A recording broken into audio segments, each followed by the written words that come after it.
Yo, what up, YouTube? So, I actually just finished a 30-minute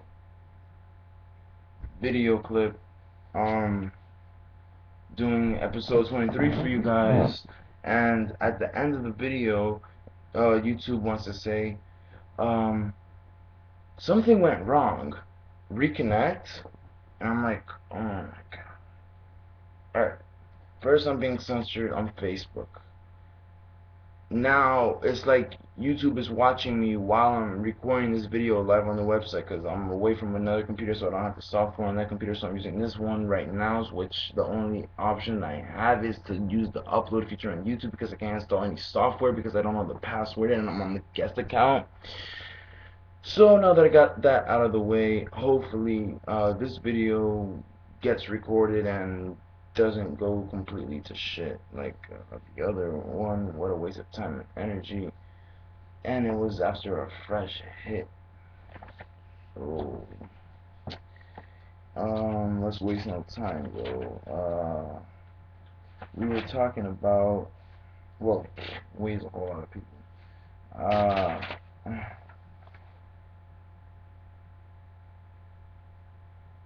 the cloud.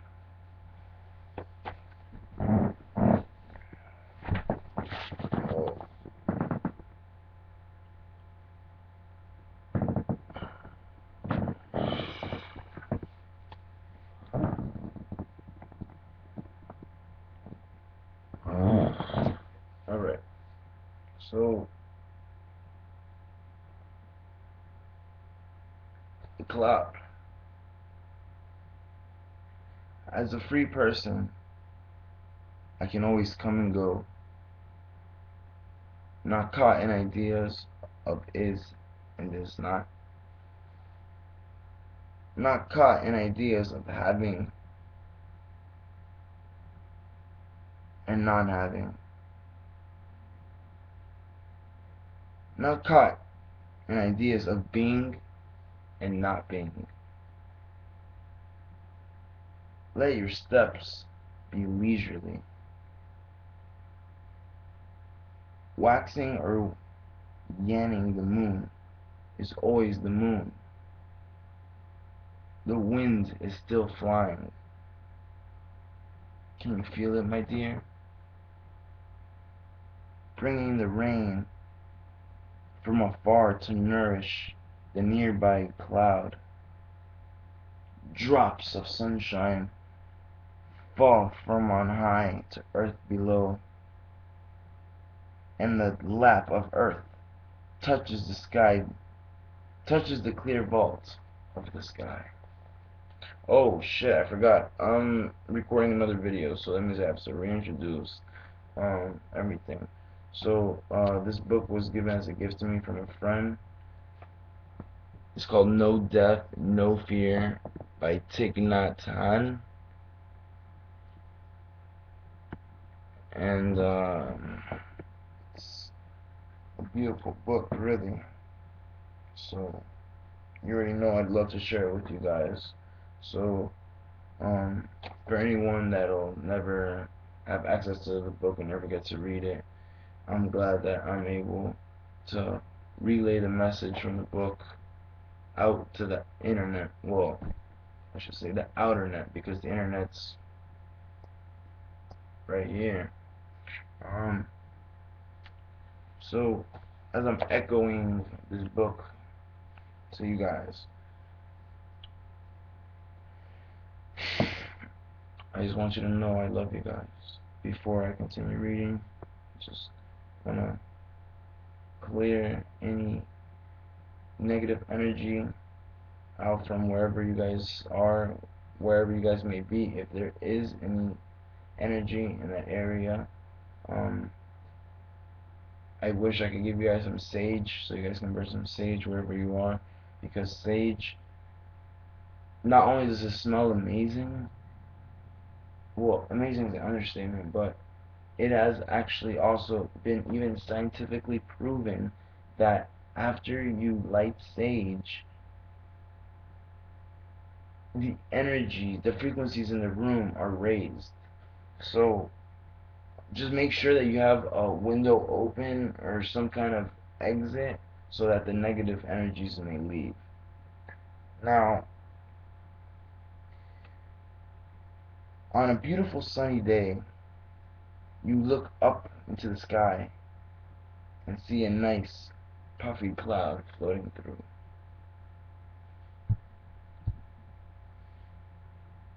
You admire its shape, the way the light falls upon its many folds, and the shadow cast on the green field. You fall in love with the shadow. You fall in love with this cloud. You want it to stay with you and keep you happy. But then the shape and color change. More clouds join with it. The sky becomes dark and it begins to rain.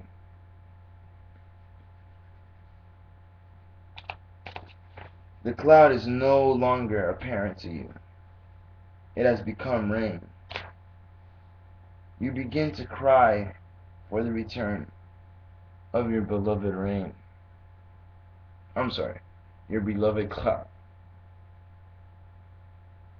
You would not cry if you knew that by looking deeply into the cloud, into the rain, you would still see the cloud.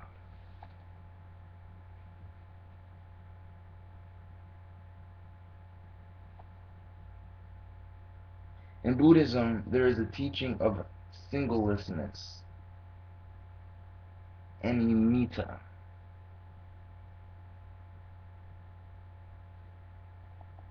Sign means the outer form or appearance of things.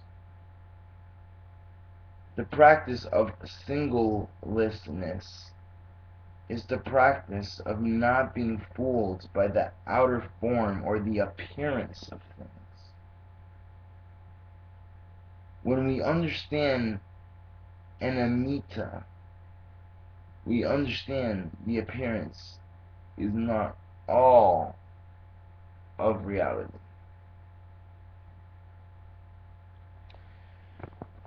When a cloud transforms itself into rain, you can look deeply into the rain and see that the cloud is still there, laughing and smiling at you. This makes you happy, and you are able to stop crying because you are no longer attached to the appearance of the cloud. You are struck down by your grief and you continue.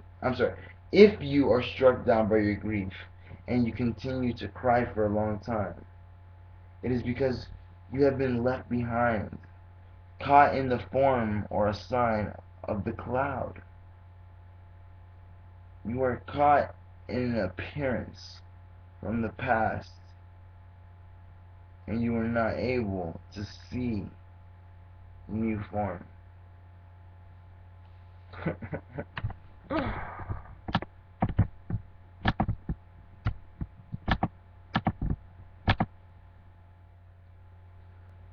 Alright, so I got cut off again. So this is part 2 of the same video that I was just on.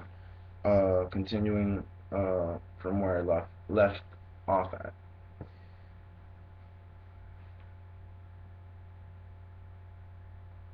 So, yeah, if you are struck down by your grief and you continue to cry for a long time, it is because you have been left behind, caught in the form or sign of the cloud. You are caught in an appearance from the past, and you are not able to see the new form. You have not been able to follow the cloud as it transforms into rain or snow. You have to witness the whole journey. You can't just, think, hey, I want a raisin. Root it back. Where does that raisin come from? Okay, first you need a grape. And then you need to dry the grape. Okay, but scratch that. Before you even get the grape, you need to plant the seed. Now, before you plant the seed,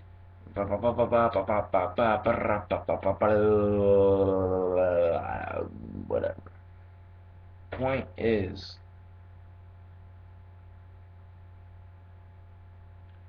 and this is a great reference to correlate with cannabis, because most people, when you hear herb, cannabis, weed, ganja, marijuana, you know, you think of the flower. People just want to smoke the flower. But the plant has so many other uses besides smoking it, besides the flower's benefits. From the seed to flower and everything in between, there's so many uses, but that's a different video. I'm not even going to drift into that subject right now. So you have not been able to follow the cloud as it transforms into rain or snow. If you have lost someone, and if you have cried so very much, please accept the invitation of the Buddha. Look deeply and recognize that the nature of your beloved is the nature of no birth, no death, no coming, no going. This is the teaching of the Buddha concerning our true nature.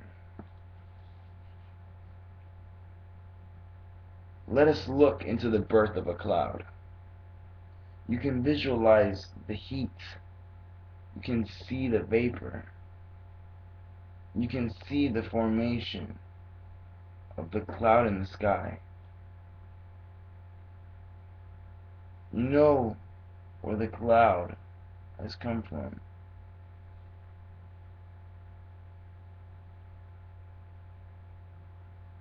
We can understand the conditions that have helped the cloud to manifest in the sky. Our observation and our practices of looking deeply can help. Science can also tell us about the formation of a cloud, the journey of a cloud, and the adventure of a cloud.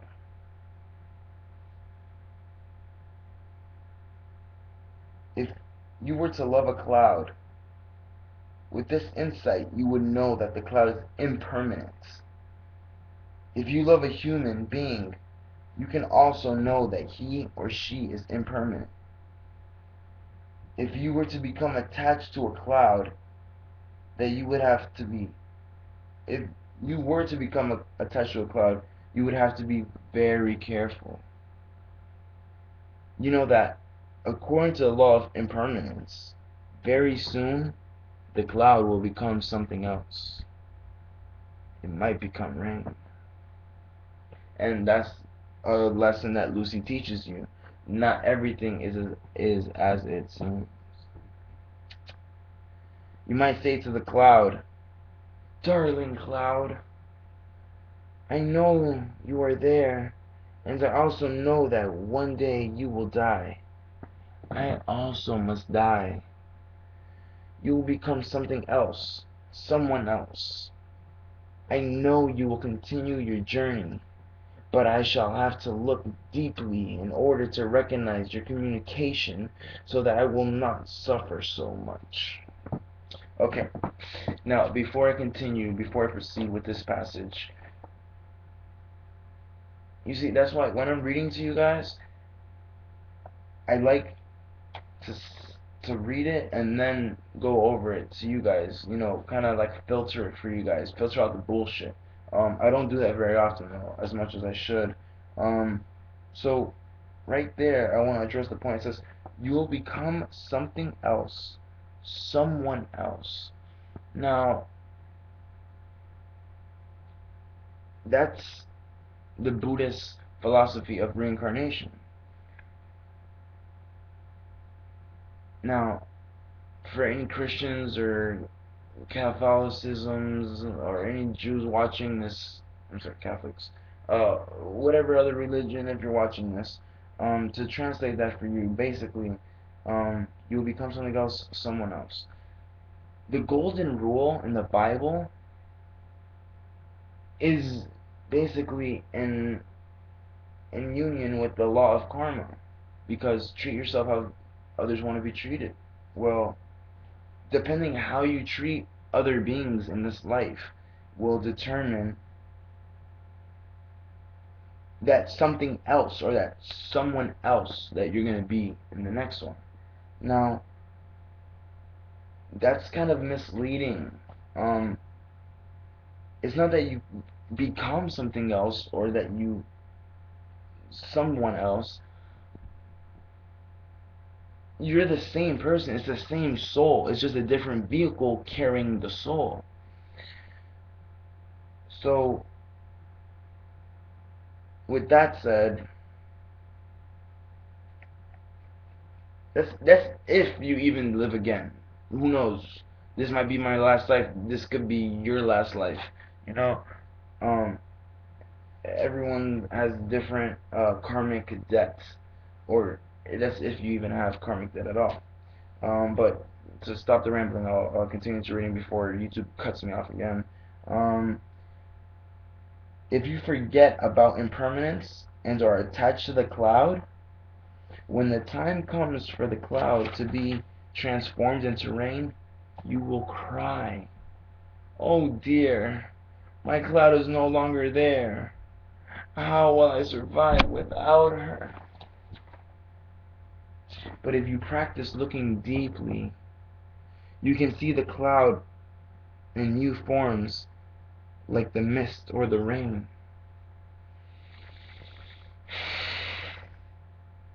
The rain is smiling, singing, falling down, full of life, full of beauty.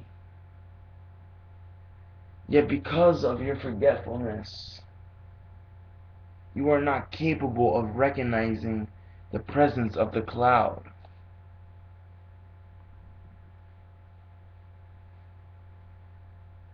In this new manifestation, you are caught in grief. You keep crying and crying, and meanwhile the rain is calling you, darling, darling, I'm here, recognize me. But you ignore the rain while all the time the rain is the continuation of the cloud. In fact, the rain is the cloud herself.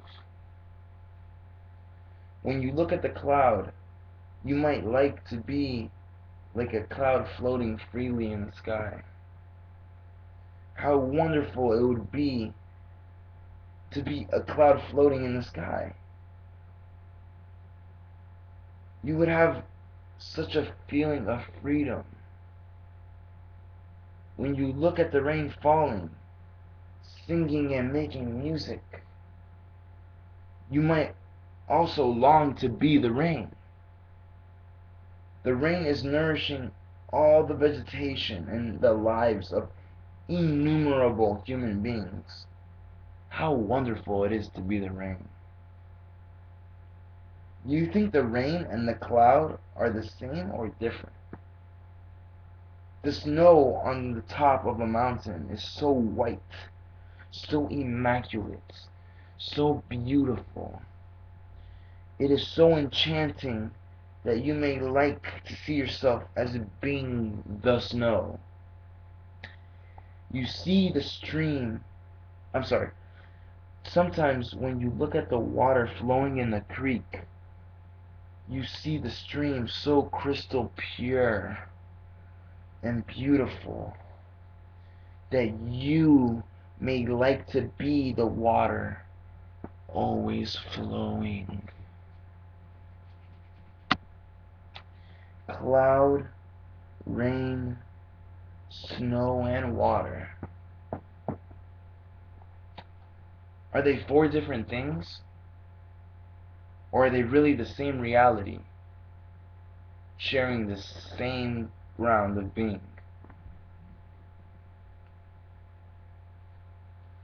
You see, in chemistry, we would call the ground of being of water H2O, two hydrogen atoms and one oxygen. From this ground of being, a molecule, many things can manifest. Clouds, rain, snow, water. It is wonderful to be a cloud, but it is also wonderful to be the rain. It is also wonderful to be the snow or water. If the cloud remembers this,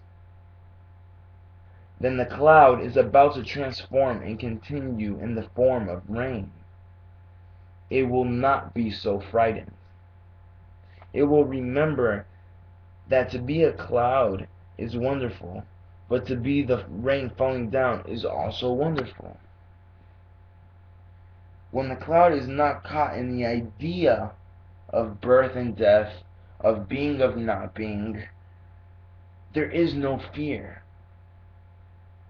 By learning from the cloud, we can nurture our non-fear. Non-fear is the ground of true well-being. Non-fear, aka LOVE. As long as fear is in us, happiness cannot be perfect. When you practice looking deeply, you see your true nature of no birth, no death, no being, no non-being, no coming, no going, no same, no different. When you see this, you are free from fear. You are free from craving and free from jealousy. No fear is the ultimate joy. When you have this insight of no fear, you are free. And like the great beings, you ride serenely on the waves of birth and death. Now, before YouTube cuts me off, I would just love to say that everything I just read in a nutshell is essentially what I've been trying to do most of my life, is awaken as many people as I possibly can out of this fear-based reality, and to prepare them for the ascension into the dimension of a reality of a society that is only based on 100% of pure love. Love you guys.